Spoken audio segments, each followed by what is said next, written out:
yeah, I don't know, it was just something random. Who cares? So, in about 48 hours or so, it's going to be March 1st. It's a new format. Now, the last 2, 3 formats were actually not that bad, but this format feels like regular old Yugi again. What I mean by that is, we kind of have an idea of what's going to be good. And there's really 3 that I'm looking at that's just, what the fuck, you know, and should be obvious. Wind-ups, they're still going to be good. People will still probably sneak in. They'll do good at locals, regionals, but the 3 that are going to be, that you're going to hear about a lot is going to be Fire Fist, Mermails, and once this nonsense comes out, Prophecy. And the thing is, that wouldn't be a problem except for the fact that all 3 of them, in order to run them, are high rarity. And because of Yuginomics, they're all expensive. I mean, Mermails were expensive from the get-go, and so were Fire Fist. Prophecy just kind of snuck up on everybody, because I'm pretty sure people were picking up the Prophecy pieces, and they were like, yeah, you know, I just want to play it because it seems like something fun, and all of a sudden it just got busted out of nowhere. Like, it was just like, wow. You know, it was good, but it wasn't broken. Now with the Spellbook Tower and the shenanigans and the derp and the drawing 20 cards for nothing, it's gonna be fun for y'all. For all of y'all. So, yeah, y'all have fun with that. Me, I'm kind of glad I'm not back home to be playing that nonsense. You know, even though I'll probably still see it on DN. All's not lost completely. I mean, you can still probably get away with 6 Sams, Agents. Those are the 2 that I'm thinking about playing, because I'm not really interested in playing 5. If I could actually get the stuff and go to locals, I'd probably play Fire Fist, because they actually do. I mean, the artwork reminds me of Six Samurai. I think it's basically a bite off of like a combination of Six Samurai and Lads. That's what the theme reminds me of. But since I'm not, I'll probably just play with 6 Sams and Fairies, because I don't know, I like to abuse myself apparently and play things that are not as good, you know. And then you still got Dark Worlds. You'll still have wind-ups. Those decks will still be around. They'll be okay. But then you'll run into those few people that are running Fire Fist and Mermails at your locals or at regionals, and then you're going to have a bad time. And there's really nothing you can do about it. I mean, it's just the nature of the beast. What I'm really trying to say is this format feels like old Yugi formats, where, you know, the format ended, 1 deck that was really good, or 2 decks that were really good, went away. In this instance, it wasn't so much a deck, it was more a Torgat engine, because Sangan getting taken away. Creative people are going to figure out ways to continue using Torgat effectively, you know, and I personally don't think Torbus is such a bad card. Like, it's not as good as Sangan, but, I mean, it still has an effect similar to Dandelion. It hits the grave, it sends something back to the deck. Can't be running everything, but pretty sure it has its uses. But like, if you go over Silent Enigma, he has a little video up right now talking about how, you know, a whole list of stuff that Torgat can go into. And depending on what you're going to play, you can still play the bitch. You know, so, in a way, like, Torgat and herself was kind of like a deck. Well, basically just the engine that could be run in almost anything. Now, it's going to be very specific. And windups was really the thing that got hit. Now, what I like was, and some people are going to disagree, was Solemn Warning going to 1. Yes, Solemn Warning is very good.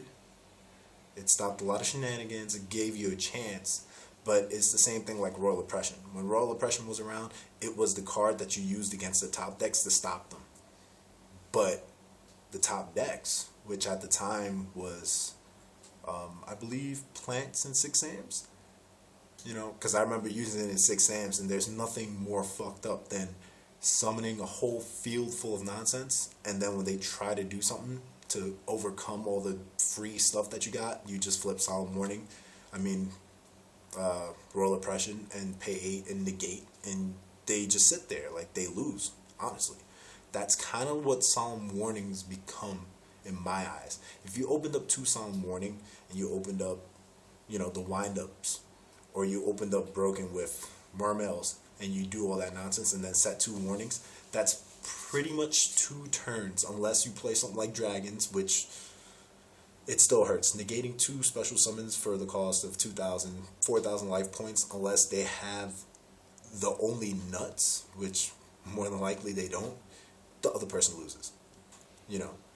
Yes, I understand that now people can just start running Gores and it's going to drop and everything else, but in a way, the game kind of needs it because you need to balance out everything. And at the same time, what I look at is the top decks only have 1 access to 1 Solemn Warning now, which to me is a little bit healthier. Sangan, whatever, it was Sangan. I mean, you could splash him, you could play him, now he's gone. Most people are upset about the tour guide thing. It's whatever, Smoke Signal going back up to 3, it doesn't really matter. I mean, I was one of the few players that actually played aestheticism, because there's always, when themes come out, there's always cards that nobody uses, and Six Amps was a big one, because as they got hit, people started realizing there were other good cards. Like, I didn't want to buy, when I made the deck, I didn't want to buy everything, so I picked everything up or traded for everything for relatively cheap when it was the top deck. So I looked at the cards that I could get for free, one of them being Aestheticism, another one being Inishi. Over time, those cards became good, and not for nothing, the old Six Amps are, in a way, better than the new ones. The new ones are just beaters that you summon for free, with the exception of like Inishi, because he has a pretty good effect, and Shien, they both are pretty big, have good effects. But the old ones, now, I'm telling you right now, if you're a Fire Fist player, what you'll probably see when a 6-amp player plays you is they'll side in 2 commands, because everybody knows Yaichi, blow up a face down. Everybody forgets about the guy smoking a cigar that blows up face up. Yeah, you guys have fun with that.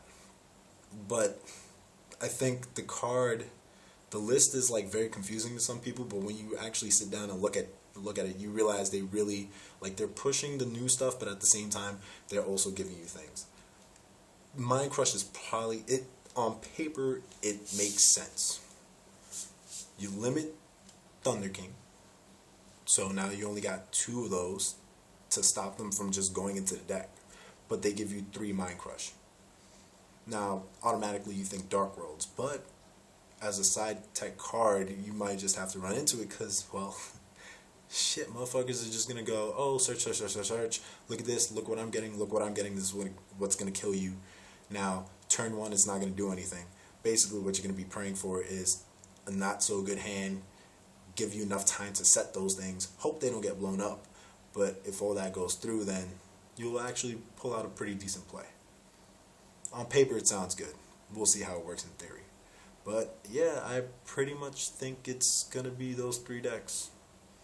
And it's not going to be fun for a lot of you that can't afford them, of course, or didn't already pick them up for whatever prices. So, back to good old Yugi's, where there was really 1-2 decks that would really hurt things. In the beginning of the format, I expected just to be those 3. Honestly, I expect them to top most of the locals, consistently top. I expect them to win the regionals that come up. By the time next YCS rolls around, it might change, people, because, there's always matchups, and a lot of weird things have been winning. 100th YCS was Dark Worlds, which everybody thought was dead, and then windups were considered dead for a long time before a bunch of people decided to play them, and came out of nowhere because nobody saw them coming.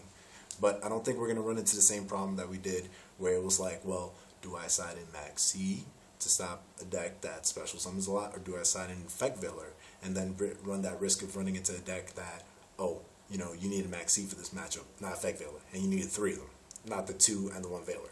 I don't think that's going to happen as much anymore. Granted, we still haven't seen the Fire Structure deck, and there's still a lot of stuff that's gonna come out. And the next two sets that are gonna come out, not to mention Hidden Arsenal 7, is gonna add a lot more nonsense.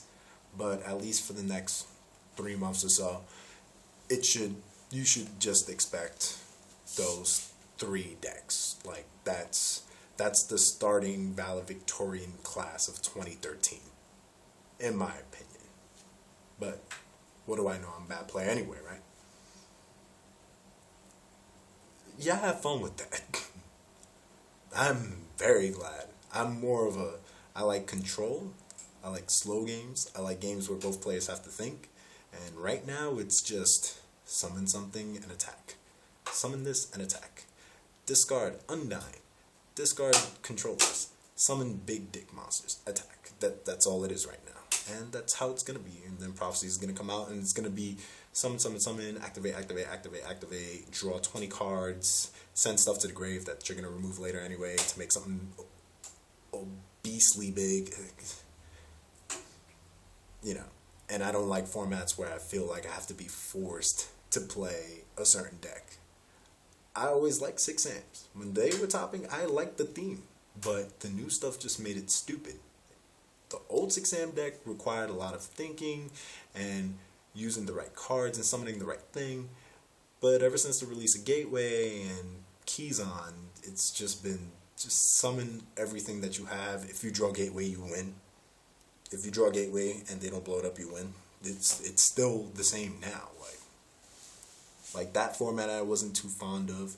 Plants was like the exception. I hated Plants at the time because they did what Zombies did, but Zombies were hit to the point where you couldn't play them that competitively, and Plants just basically copied what they did. But it was a very skill-intensive deck. Like, you can mess up with it, and it took me a while to accept that. This stuff now, it's just the only thinking comes to the side deck. But it still comes down to if the other person draws good, really good, which is a part of the game, but the thing is, now, especially with the new versions of Mermails and stuff, they can do it consistently. Consistently opening good, like Windups did with 3 Shark and 3 Magician. That's, like, there's no real skill because you've got a 50%, 50-something% chance of opening up with the things that you need. It's not really skill, it's more of, oh, I drew just bad this game and now I actually have to work. Or I just gotta wait 2-3 turns to draw the cards that I'm missing and then go ham. And, you know, hope that the other guy didn't draw what he needed to stop me. So, yeah. That's pretty much gonna be this format in a nutshell, you know.